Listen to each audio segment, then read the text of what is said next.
il y a deux sortes de mauvaises pensées, ou plutôt, il y a deux lieux d'où les pensées surgissent. Parce que le travail de l'ennemi, c'est de nous envoyer le plus de mauvaises pensées possible, puis de nous rendre captifs de ces pensées-là. On est d'accord là-dessus? C'est ça son travail. De nous faire sortir de la galaxie, de nous ramener sur Terre. On veut marcher dans les lieux célestes, dans la foi, dans la joie, puis lui, il veut nous ramener sur Terre brutalement. Maintenant, si par exemple, moi, si j'en ai pas de problème, j'ai pas de peur de manquer d'argent, j'ai pas de peur de faire faillite, j'ai pas rien de ça, rien, dans ma vie, là.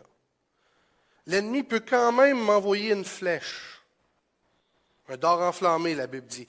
Il va m'envoyer une flèche, il va m'envoyer une pensée, mais je suis là-bas, lui il est ici, il va m'envoyer une pensée, tu n'auras pas d'argent pour changer le tailleur.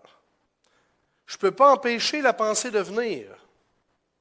Je ne peux pas empêcher la pensée de venir. Mais je peux l'empêcher de se poser. C'est-à-dire que la pensée, elle vient, puis la pensée, elle part. Je ne l'entretiens pas. Pourquoi? Parce que c'est une pensée qui vient de l'extérieur. Ce n'est pas les pensées qui nous sont lancées de l'extérieur qui sont dangereuses puis qui nous rendent captifs. Là, je me dévance un peu, mais les pensées qui sont dangereuses puis qui nous rendent captifs, c'est les pensées qui nous sont lancées de l'intérieur. Parce que le deuxième espace à partir duquel notre ennemi peut nous envoyer des mauvaises pensées, c'est à partir de notre cœur.